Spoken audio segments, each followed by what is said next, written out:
So when we're doing, looking at our competitors, are there ethical things? Are there limits to what we should do when we go out there and do research on the competitors? So how about searching their trash? Well, technically, it's legal if it's off their property and they're stupid enough to put really high sensitive stuff in the trash and it goes to the dump. As soon as it's off their property, they're saying we don't care about it anymore. Now, going onto their property and getting it out of the trash is illegal, but searching their trash. But is it ethical? So I'm at CenturyLink, and one day I look at in the morning, I look at my computer, and it's like, this is not the page I was on when I left.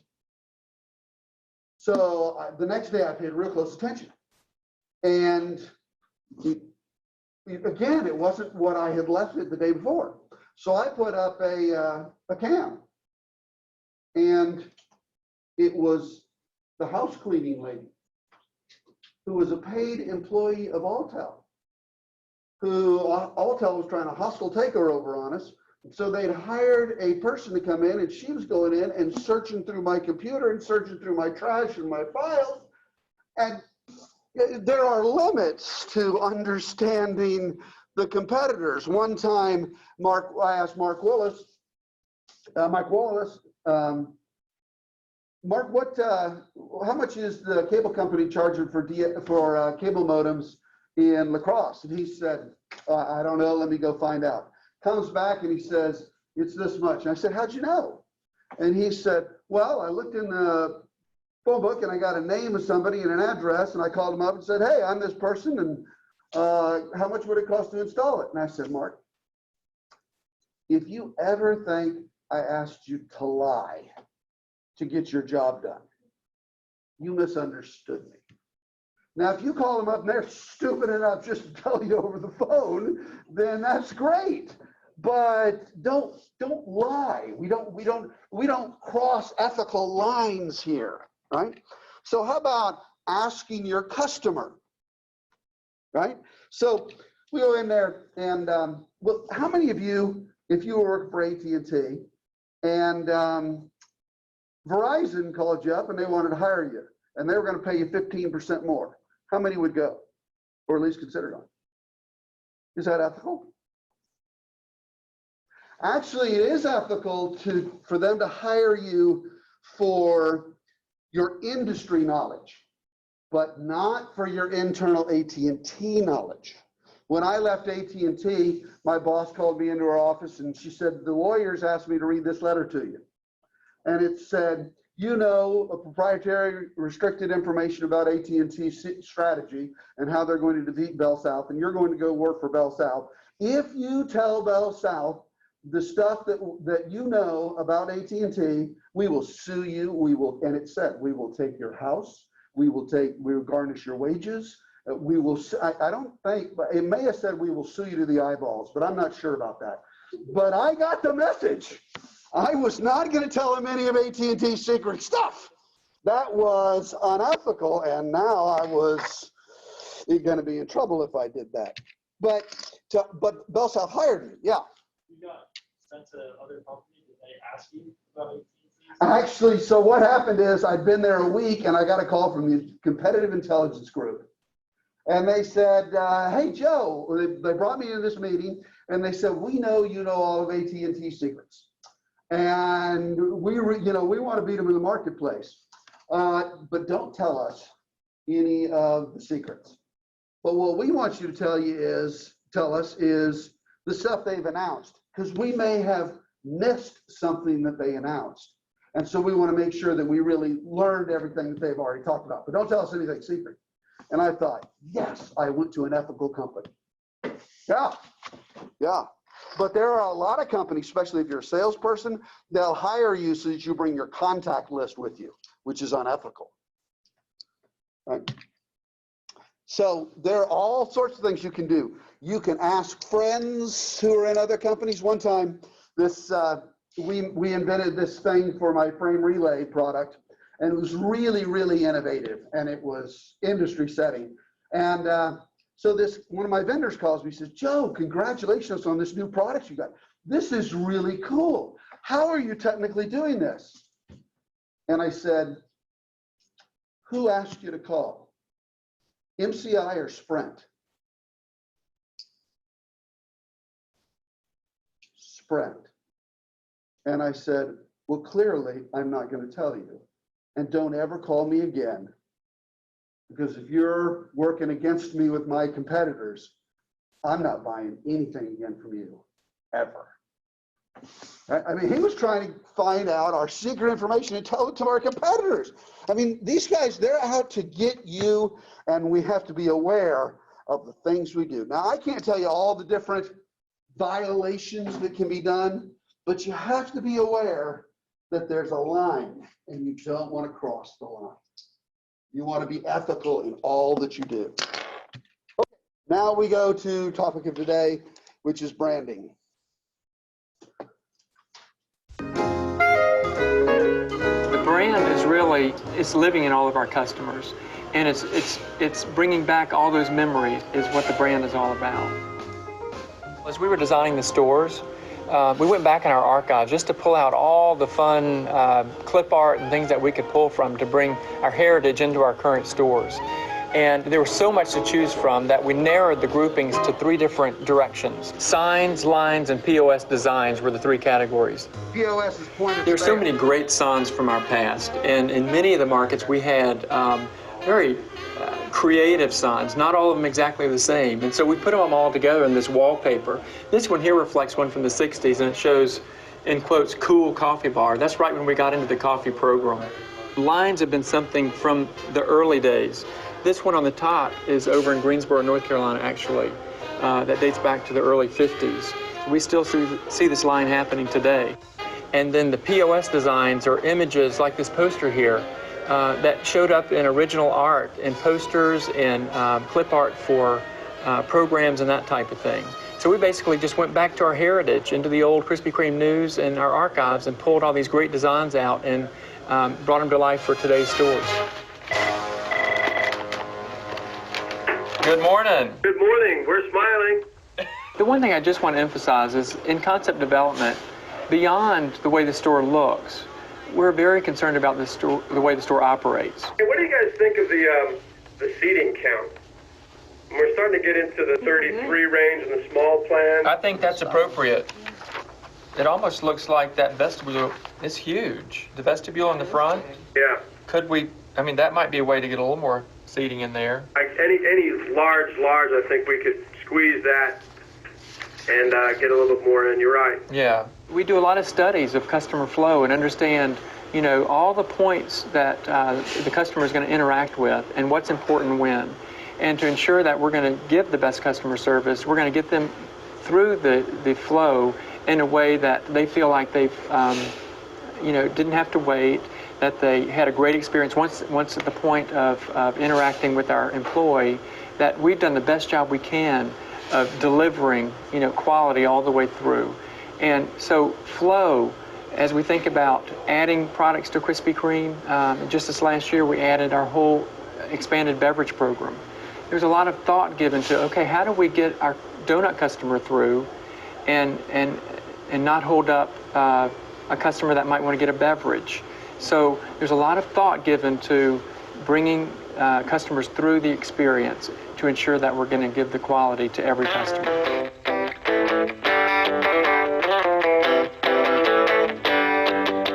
While Krispy Kreme is 65 years old, in some markets, we're just starting in other markets, and we only have 245 stores today. So we think we have a tremendous amount of upside. In fact, we think of it as being like a startup. As we look to expand outside of North America into Europe and Asia and South America, we will do that as Krispy Kreme. So it'll be the Krispy Kreme brand.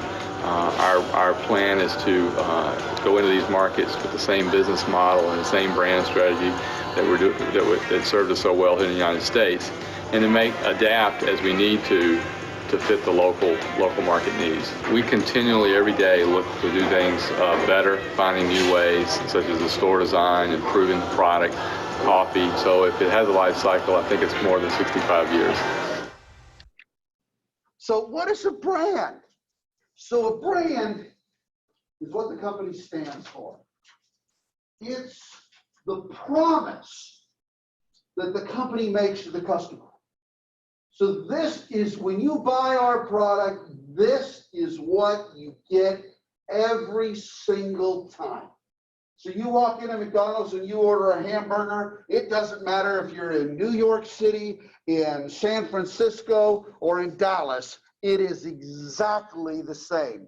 The exact amount of ketchup, the exact amount of mustard, the same 2 size pickles, the exact same way. It is exactly the same, right? That's their promise. That's their brand. That's their commitment to you that when you buy our product, this is what you get every single time. It's a promise. So, thought for the day. Does God brand? It's an interesting question. So, here's Genesis 15:1. After these things, the word of the Lord came to Abraham in a vision, saying, "Fear not, Abraham, I'm your shield and I'm your great reward." And then in chapter 12, the Lord said to Abraham, "Get out of your country, from your kindred, from their father's house, to a land I'll show you, and I will make of you a great nation. And I will bless you, and I will make your name great, and thou shalt be a blessing. And I will bless them that bless thee, and curse them that curse thee, and all the families of the earth shall be blessed." It's a promise. Here's who I'm going to be for you, right? Branding. So how about churches? Churches brand. How about denominations? Anybody go to an Episcopal church? I went to an Episcopal church, and the priest is in there and he's ringing the bells. Have you guys ever seen that? They ring them, and they swing the thing, and the smoke goes down as he walks down the aisle, and everybody's kneeling down and standing up, sitting down and standing up, and everybody, it's like it's a line dance, and everybody knows what you're supposed to do except for me, because I've never been to one before. But when you go into an Episcopal church, you know what to expect. Versus you go to a Baptist church, that's a whole different experience, right? You go to a Pentecostal church, that's a different experience than a Baptist. So we call them Pentecostals. So you walk into church, they're not going to be blowing smoke and ringing bells. It's different. How about branding statements? The church that cares versus all those churches that don't give a rip. The family church. None of you are involved, or most of you aren't allowed to come in because you're not married. The friendly church. There's so many nasty, mean churches, so we're different. We're friendly. Really? Anybody know what a primitive Methodist is? This is a Methodist who believes they're preordained from the foundation of the world to go to heaven, versus a free will Baptist who believes you have salvation, then you lose salvation, and you get it again, and then you lose it again, and you get it again. And it depends on the day whether you're going to go to heaven or not, depending on whether you just sinned or not. So we can tell what they're like from their statements. Anybody a PCA Presbyterian? No? Yeah, okay. You kind of associate, but okay. So versus a Presbyterian USA. Right? Now, is there a difference there? Well, yes, the PCA tells you that when you walk in the church, you won't have a homosexual priest or preacher, right? Whereas the USA, they do allow that. So I went into Mayfield, Kentucky, and I'm driving down the road, and there's a church, and it is the One Peg Church. And so I kept driving, and then I got through the other side of town, and it is the No Peg Church. So I had to ask, right? I mean, that's just, what is the peg?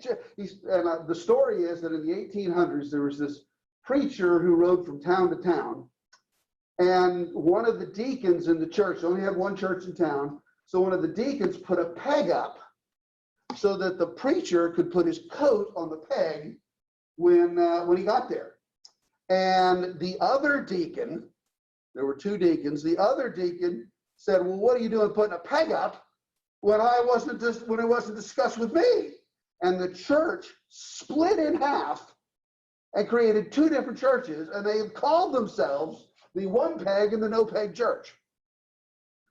you could just see it in the New Testament times. Jesus is walking down the street and there's a blind person and he touches the blind person and he can see.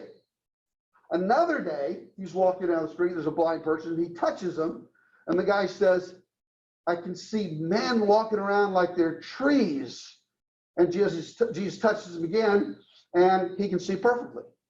Walking down the street another day, there's a blind person, and Jesus spits on the ground, bends down and takes mud, wipes it on the guy's eyes, and says, go wash in the pool of Siloam, and you'll come back seeing. And sure enough, he did, right? Now, if that happened today, we'd have the one-touch church, the two-touch church, the mud-in-the-eye church. We like to associate who we are with our experience. So think of the brand in this Super Bowl commercial.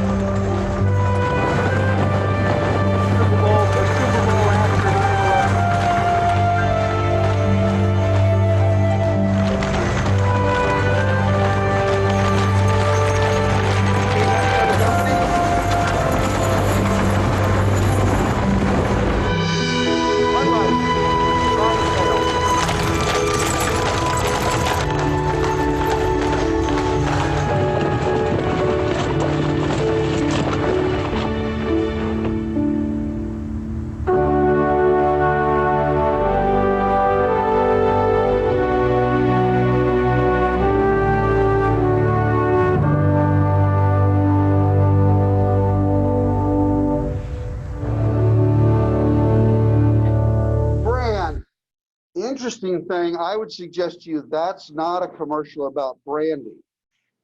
This is a commercial about branding. Whoops.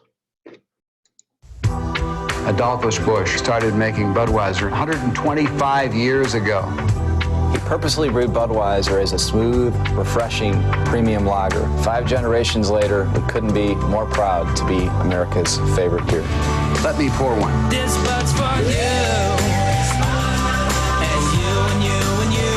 This Bud's for you. And you and you and you. This Bud's for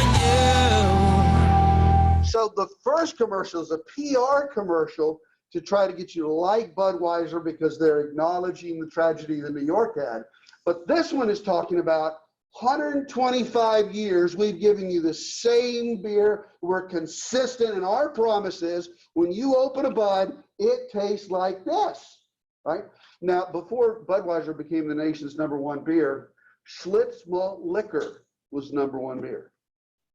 And whether this is true or not, the story on the street on how Budweiser became #1 was they spread a rumor that Budweiser did that Schlitz malt liquor tasted sour when you drank it. And so this rumor got out, and you know how somebody saying something makes you experience it. So when people tasted it, they were like, yeah, sure enough, it tastes sour because they were told, right? And Schlitz malt liquor went to nothing, and Budweiser became #1. Promise. So basically they attacked the brand. So the brand represents the character of the company and the products. So a brand is built by being consistent over time. And what the images do is they reflect the commitment and the promise, and they remind you of the company. It's a commitment. When you go to Starbucks, what do you get? Right? Well, actually, when you go to Starbucks, you get more than just a cup of coffee. You get an experience. Used to be that they could recognize your face when you walked in, and they could call you by name because they knew you and you were a regular. And that doesn't happen so much anymore because you got a mask on. But I've had friends. In fact, I had a friend here on campus who always had a Starbucks cup.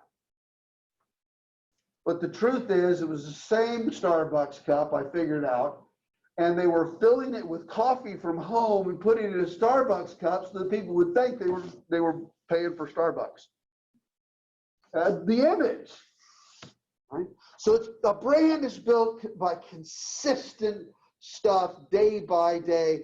2 all beef patty, special sauce, lettuce, cheese, pickles, onions on a sesame seed bun. Ever since I was a little kid till today, a Big Mac is still the same. Coca-Cola, we've got the formula locked in a vault and it doesn't change. At least it's a good story, right? So we're consistent over time, the brand. Now, I have to be honest with you. What a brand's definition is a debate. And there are 2 definitions. So there is the purist definition that says the brand is the commitment to the customer. And there's the non-purist, and the non-purist holds that the brand is a name, term, sign, symbol, or some combination that identifies the product. So they would say that the Starbucks logo and the name Starbucks is the brand. Whereas the purist says, no, the brand is the commitment to the company. When I went to CenturyLink, my PR vice president asked me if she could meet with me. So I said, sure. And so she comes in and she says, CenturyTel at the time doesn't have a brand, and we need a brand. And I'm thinking, what do you mean? We're CenturyTel. We use red, white, and blue. You know, we got a logo. You know, everybody knows this is CenturyTel. What do you mean we don't have a brand? Well, she's talking from the purist perspective. Well, we need to communicate. We need a marketing campaign that communicates to our customers our commitment, what we stand for. So when you hear somebody say the brand, you need to think, okay, which one are they talking about? Which definition are they talking about? Right? Now, this definition reminds me of something. Oh, you might want to pick these up just in case you got something a little wrong. Down at the bottom of the first page, there's this thing that says, what is a brand? It's got all those lines. You know what that allows us to do? We can have another quiz. Yes. And so what it tells us is that next time you come in, you'll go through the entire first page. And on the bottom of it, you'll say the purist holds the brand is the commitment to the product, or you could say the promise to the customer. The commitment to the customer, the promise to the customer. And the non-purist says it's the name, the term, the sign, the symbol, the design, or some combination that identifies the products of the firm. Okay? So you're ready for that next quiz. Are you guys here Friday, or are those guys here Friday? What's that? You guys are here Friday. Okay, so Friday we're ready for a quiz. Yes, that's exciting. That's right. Oh, hold it. No, I think my question is, you guys here Wednesday. You're here last Wednesday, so you're not. So we'll do it next Friday. Okay? Next Friday, quiz time. Cool. That reminds me. When's October 2nd?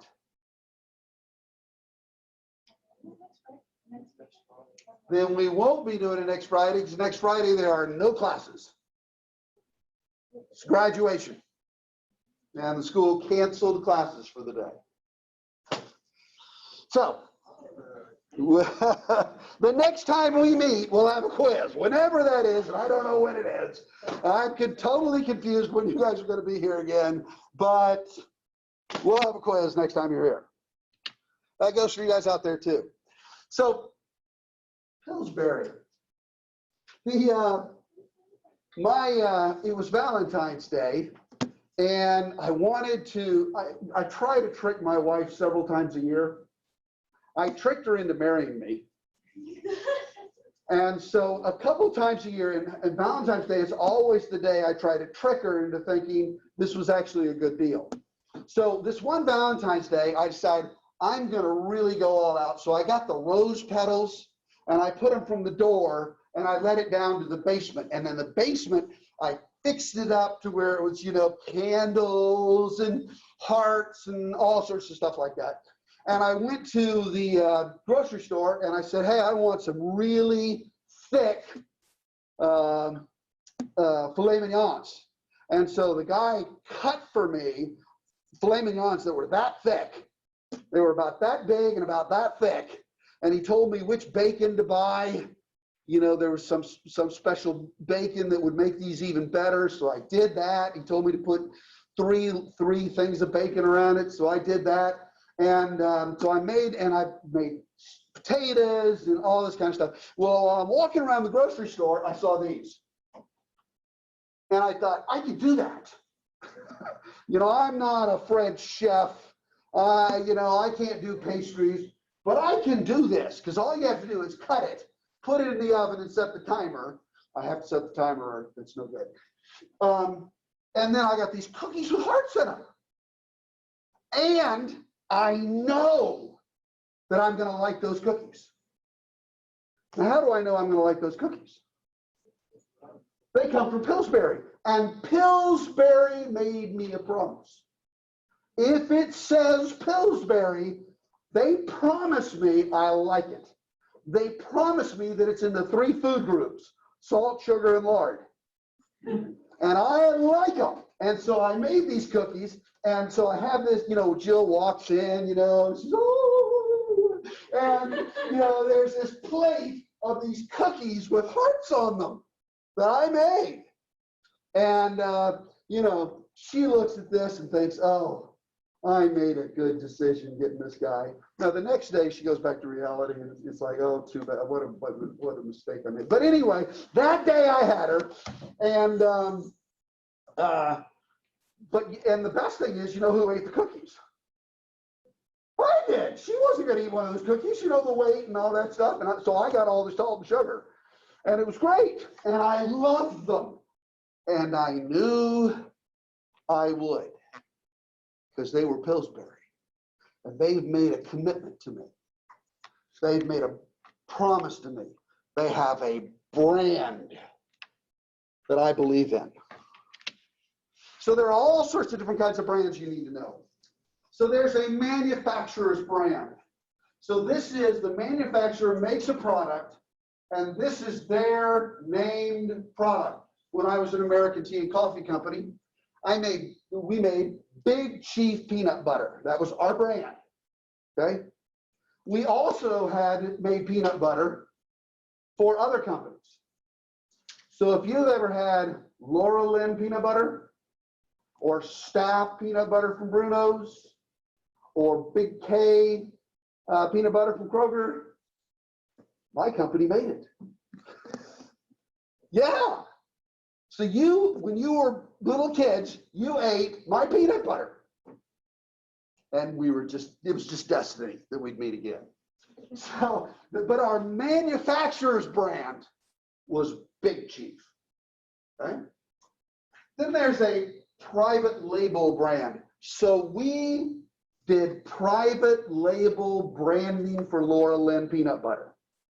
We took our peanut butter and we put their name on it. That's their private label. Now you may know that as a store brand. Some companies call it an own brand, OWN, because they own that brand. So, for example, you guys are probably familiar with Equate, right? So you go in and you need some Tylenol and you buy Equate, acetaminophen, right? Because it equates, it's the same thing. That is a private label brand, right? So who makes Sam's Choice? Cola. Walmart, Sam's Clubs? No. Coca-Cola makes it in some places, Pepsi makes it in some places, Dr. Pepper makes it in some places. Sam's has a formula, and they bid the formula out to different cola places all over the country, and whoever has the cheapest bid in that part of the country makes Sam's Cola, right? Interesting, you might want to know, in a blind taste test, Sam's Cola wins as the best tasty cola in the country in a blind taste test. Now, if the labels are out, they don't win. Family brand, Raid. You may want to kill a roach. You may want to kill a mouse. You may want to kill a fly. You may want to kill ants. Raid has a product to kill. Whatever you want to kill, except for husbands. My wife has to do that herself with her. But she's a physician. She knows I'm always suspicious. 3 cc's of oxygen and I'm gone, and which would be great for me, right? I'm confident, therefore, and willing, rather, knowing that to be absent in the body is to be present with the Lord. Bring it on. Plus, you'll get insurance. So, an individual brand. So, Tide is an individual brand. Who makes Tide? Procter & Gamble makes Tide. But you don't know it as Procter & Gamble's Tide, and you don't know it as Tide by Procter & Gamble. You know it as Tide. So they keep the brand separated from the company. It's individual. It stands alone. So when Toyota came up with Lexus, there was no association between Lexus and Toyota, because if they had associated, nobody would have bought a Lexus. But because it was its own brand, it stood alone as an individual brand, it was separate from the company, okay? So we need to know about brand names and a brand mark. So the Pillsbury Doughboy is a brand mark. So when you see the Pillsbury Doughboy, you think of the brand. This is Pillsbury, and it's got to be good, right? You think of their slogan.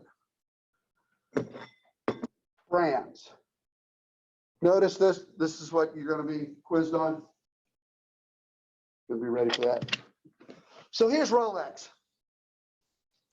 Did you know that it's against the law for you to put this crown and this Rolex on your own personal website? This is a registered trademark of the Rolex Corporation. And if you put that on your website, your personal website, you'd get an email from a lawyer that told you to cease and desist. Did you know it's against the law for you to draw Snoopy? Snoopy is a registered trademark of the Charles Schulz Corporation.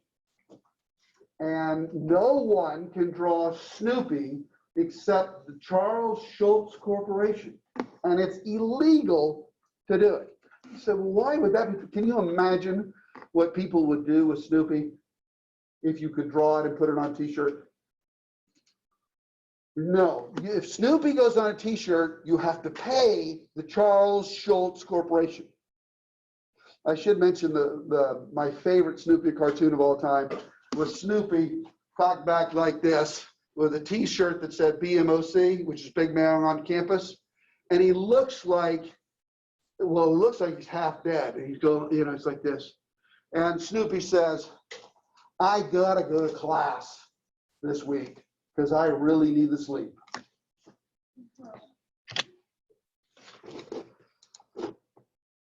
Listen, I like to live in the moment, and I don't know what you're up to tonight. I myself happen to be free. I'll be right back.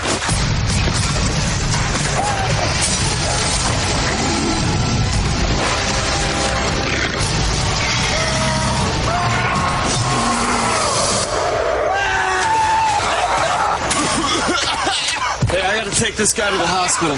We still on for the night? Yeah. Pick you up at 7.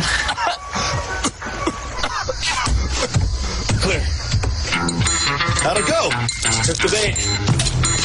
Umbrella was a very nice stop there. You enjoy it? Yeah, I did.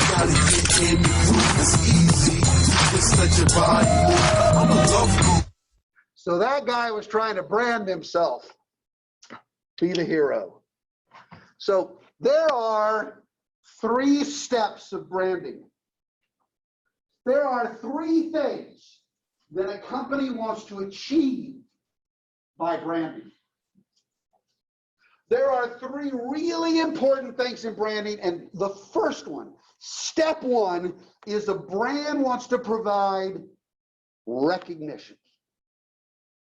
So we put the name Coca-Cola on the Coke.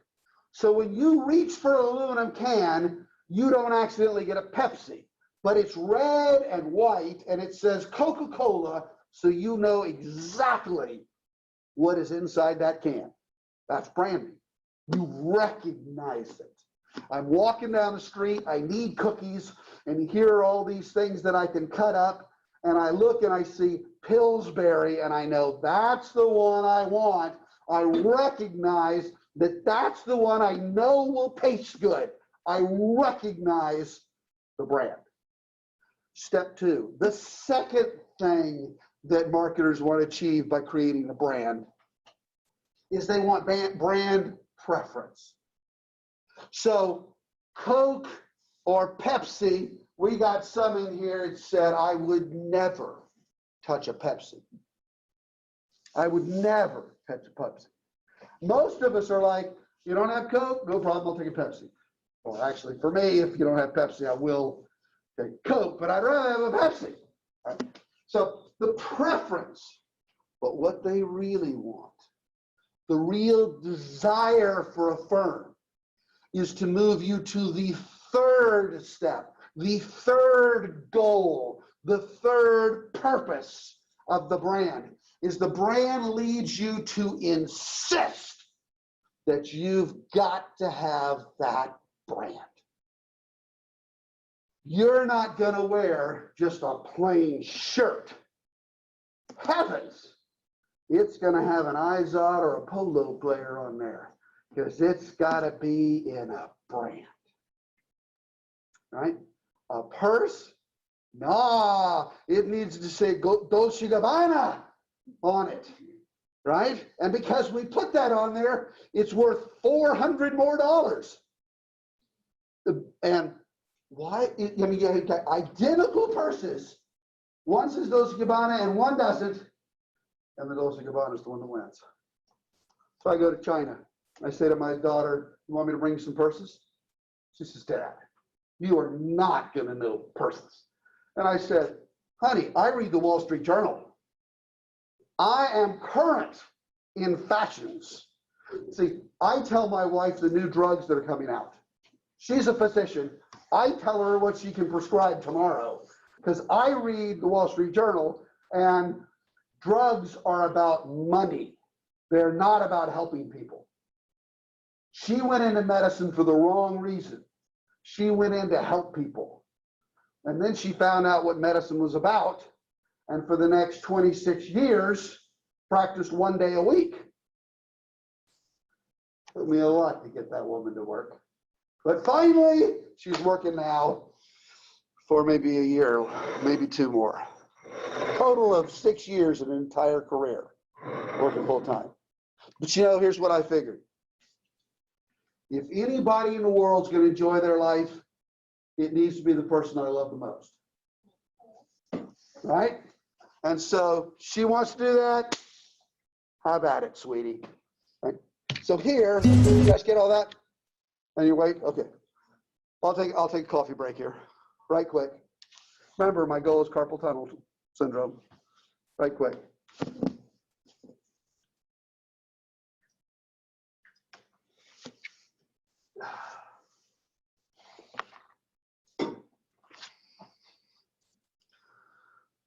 Got an itchy finger. I'm ready to go. Okay. So here's Pink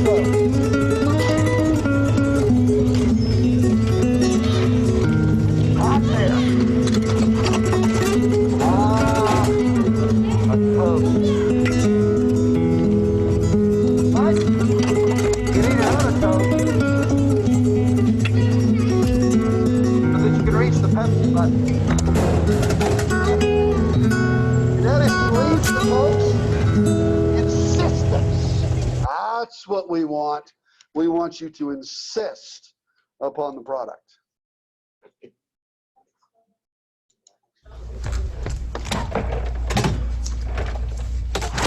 Insistence.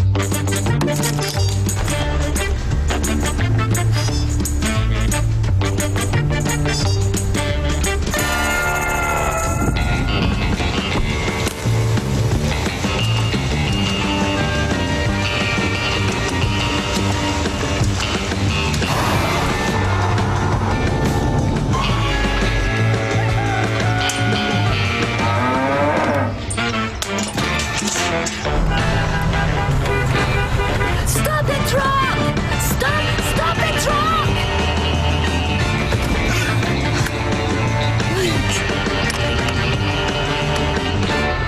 Thank you.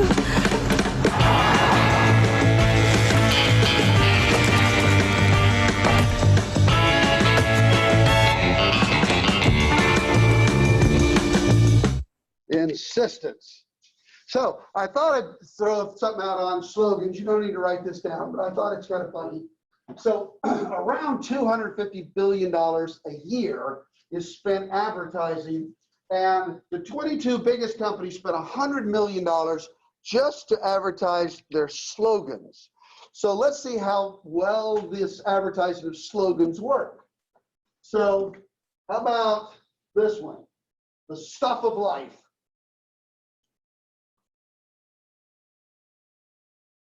Anybody know what company that is?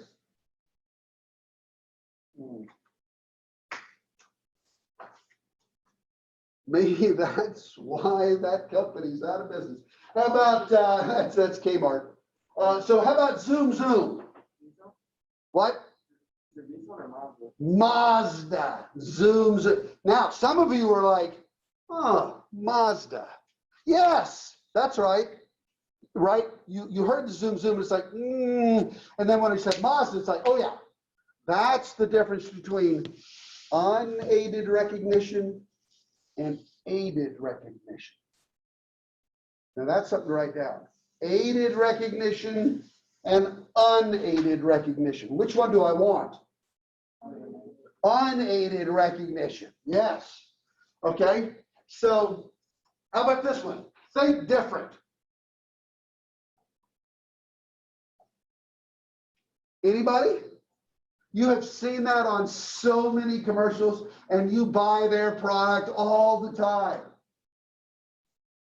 Apple. But think different. You don't? You don't see the new iPhone commercials? They're online everywhere. All right, how about that was easy?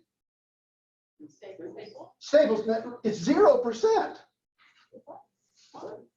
Nobody got it until they came out with the button. And when they came out with the button, and that was easy with the button, then everybody recognized it, right? So how about always low prices always? Walmart has not used that as their slogan for 8 years. But look, 64% of people recognize the most memorable slogan in history, and they changed it. What is it now? Save money, live better, right? And you haven't heard always low prices always since you were a kid, and yet you still remember it, right? You probably remember the circle with the arrow, and we were rolling back prices. So why did they change always low prices always? Now, this is a good plug for Walmart. They had enough integrity when that was no longer going to be true because they decided to raise their prices. They changed their slogan from always low prices always to save money, live better. And then they started losing market share to Target. So they dropped their prices. And they could use that again. But they changed it. They're not going to do that again. How about, let's see. It's all inside. Well, you spend that much money and nobody remembers? 12% of people in the United States remember? That's JCPenney. Yeah. Don't go there anymore anyway, do you? So your potential, our passion, Microsoft. Toyota, get the feeling?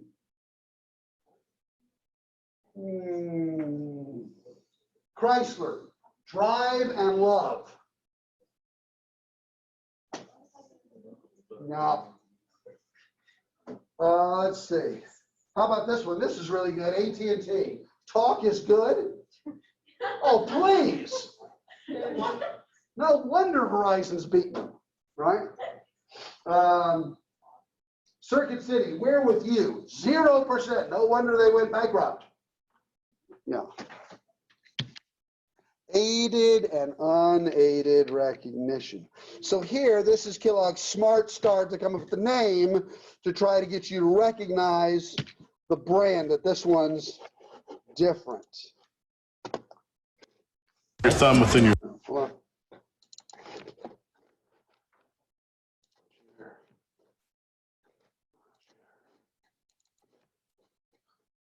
Thumb, and that'll be your club. Yeah, that's what I was doing. That way you won't throw the club when your head's way up because you're looking where you're not supposed to. Am I not supposed to look? No, head down. Take a swing now. Hey, Sean, who's that dancing with your wife? Cinderson. Nice pants. Very nice pants. Dockers Dress Casuals. Finally, guys have an answer to the little black dress. So Dockers is one of the few brands guys really recognize for themselves. It's interesting. Stop share. I mean, you ladies know who made your pants and your blouse and your purse? Guys, do you know who made your wallet? You know who made your shirt? Guys don't know as much. They don't recognize it as much.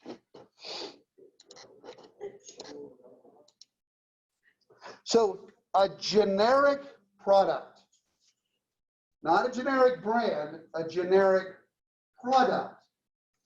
So a generic product is a product where the brand just says generic on it.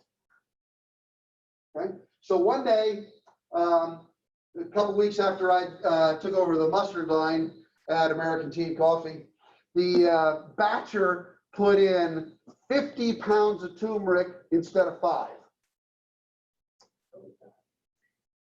And I was like, okay, I understand. We'll have to. So I went into Marvin. I mean, it's my first day taking over the line. So I went into Marvin. And I said, Marvin, we're going to have to throw away a batch of mustard. Now, a batch of mustard is 1,500 gallons. So got to throw it away, and because the guy put in too much turmeric. And he said, no. Pack it with a generic label, which means we packed it in the same bottles, but put a white label on there that said generic, that didn't put our name on it. And generic was sold for about 30% less than the regular stuff. So generic really means good luck to you, mustard, right? So what does that tell you about generic drugs? Those are drugs that are made in factories that the FDA does not inspect, that the FDA does not test the efficacy or the contents of the drug. And yet, to save money, our insurance company requires us to get generics. Yeah. And it's cheaper because it's good luck to you drugs. A national brand, a manufacturer's brand, or a national brand. So this is McElhaney's Tabasco sauce. Okay. So I'll tell you the story of McElhaney's. So there was a hurricane in Texas, and it wiped out Corpus Christi. And the salt water went inland about 5 miles, and it destroyed this farmer's farm. Because, you know, salt on ground, you can't grow, stuff doesn't grow. So he just leaves. And he comes back a few years, I think it was 5 years later, and all these peppers had grown on the land, wild. They'd just grown because they don't mind salt. So he said, what am I going to do with all these peppers? He harvests them, and he makes the first Tabasco sauce. And that's why we have hot sauce. Yeah, national brand. So private label brand.